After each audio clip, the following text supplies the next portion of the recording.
नमस्कार, आप सभी का बी सुरानी चैनल में स्वागत है। कहानियों का सिलसिला ऐसे ही चलता रहे। लाइक करें, शेयर करें, सब्सक्राइब करें। हेलो दोस्तों, ये कहानियाँ बहुत ही रोमांचक है और साथ ही प्रेरणादायक भी है। इनको पढ़कर आपको बहुत कुछ सीखने को मिलेगा। तो आए जानते हैं।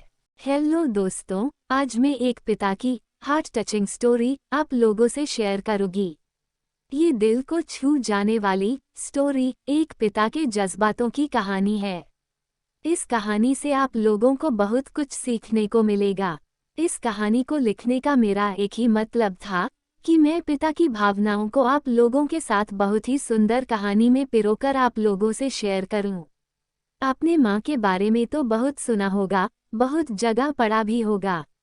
माँ के लिए अच्छी अच्छी हिंदी कहानियाँ लिखी गई है, लेकिन पिता के बारे में बहुत कम ही लिखा गया है। तो दोस्तों, ये हार्ट टचिंग स्टोरी उन फादर्स यानी पिता को समर्पित है जो अपने परिवार के लिए जी जान से काम करते हैं, खुद की इच्छाओं को मारकर अपने बच्चों के सपनों को पूरा करते हैं। ये स्टोरी शुरू होती है जब मैं घर से गुस्से में बड़बड़ाते हुए निकल आया था और बस स्टैंड की तरफ आगे बढ़ने लगा। मैं मन ही मन बड़बड़ा रहा था, पता नहीं कितने पैसे छुपा के रखे हैं, लेकिन मेरे लिए एक बाइक नहीं ले सकते। अब मैं यहाँ से चला जाऊंगा और तब तक वापस नहीं आऊंगा जब तक मैं खुद के पैसों से बाइक नहीं खरीद लेता। इतना सोच ही रहा था तभी मेरे पैर में मुझे कुछ चुभने का एहसास हुआ। नीचे देखा तो समझ आया कि जल्दबाजी में पापा के जूते पहन आया हूँ। उन जूतों में कील उभरी हुई थी जो मेरे पैर में बार बार घाव किए जा रही थी, लेकिन उस समय गुस्सा अधिक था तो मैं बड़बड़ाते हुए आगे बढ़ गया। एकाएक मुझे याद आया कि मैं पापा का पर्स भी साथ ले आया हूँ। मेरे खुराफाती दिमाग में एक ख्याल आया, क्यों न आज पापा का पर्स चेक किया जाए, जिसे आज तक उन्होंने किसी को हाथ तक नहीं लगाने दिया था। पता नहीं कौन सा खजाना छुपा है इस पर्स में जो किसी को हाथ नहीं लगाने देते थे। जब मैंने पापा का वह पुराना पर्स खोलकर देखा तो उसमें पैसे तो नहीं मिले, लेकिन पैसों की जगह पर एक डायरी रखी हुई थी।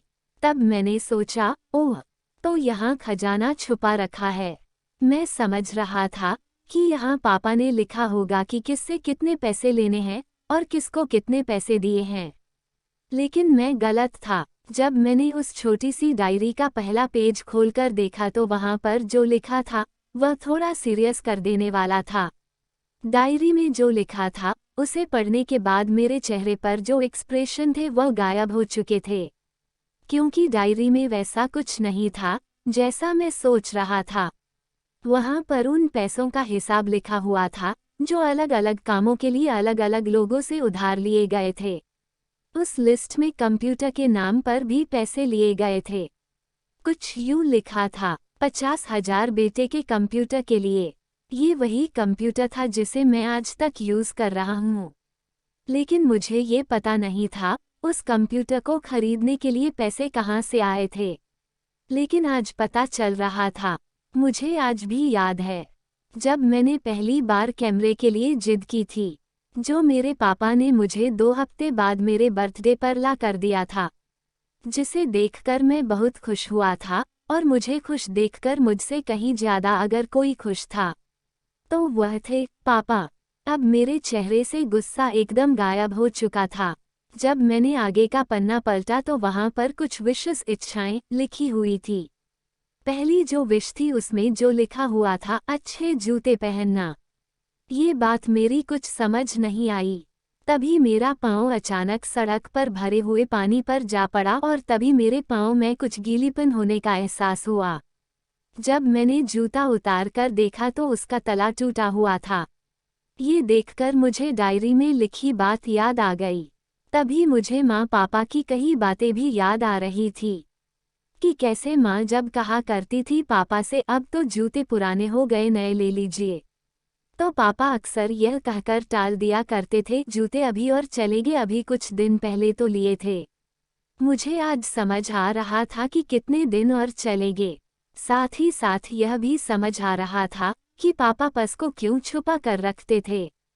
तभी उस डायरी को पढ़ते हुए बस स्टैंड पर पड़ी बेंच पर आकर बैठ गया।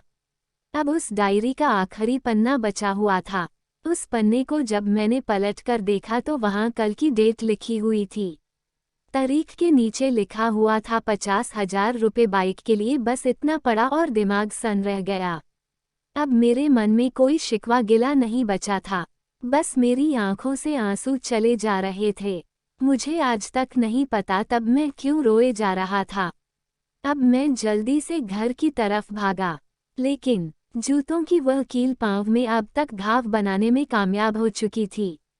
मैंने जूतों को रास्ते में ही निकाल कर फेंक दिया और भागते लड़खड़ाते हुए घर जा पहुंचा, लेकिन पापा घर पर नहीं थे।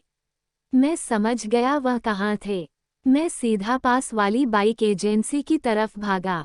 पता नहीं आज कहाँ से इतनी ताकत आ गई थी कि मैं भागते हुए थक नहीं रहा था, और वह भी बिना जूतों के नंगे पैर। जैसे तैसे मैं बाइक एजेंसी पर पहुंचा। पापा वही थे। मैंने पापा को दौड़कर गले लगा लिया, और मेरी आंखों से आंसू रुकने का नाम ही नहीं ले रहे थे। पापा को समझ नहीं पा रहे थे आखिर हो क्या रहा है, मैं क्यों रो रहा हूँ। मैंने पापा से कहा, पापा मुझे मोटरसाइकिल नहीं चाहिए, आप अपने लिए जूते ले लीजिए। अब आज से मैं जो भी करूँगा अपनी मेहनत से अपने बलबूते पर पढ़कर करूँगा।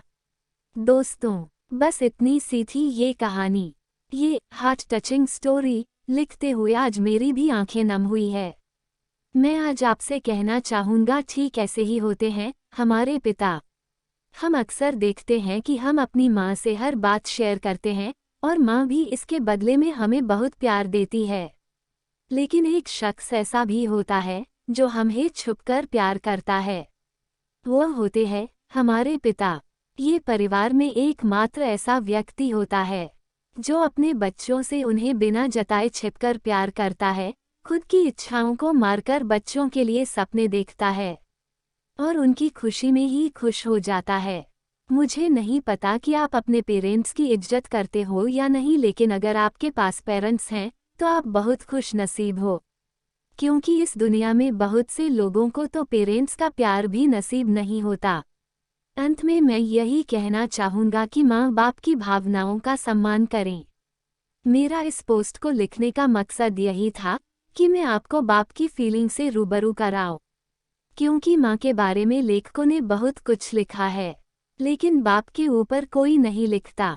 इस कहानी को लिखने के लिए मुझे अच्छी खासी मेहनत करनी पड़ी है। अगर आपको ज़रा भी यह हार्ट टचिंग स्टोरी पसंद आई हो तो नीचे कमेंट करें और अपने दोस्तों के साथ सोशल मीडिया पर शेयर करना ना भूलें। आप सभी ने कहानी सुनी इसलिए धन्यवाद। नई कहानी सुनने के लिए चैनल को लाइक करें, शेयर करें, सब्सक्राइब करें। धन्यवाद।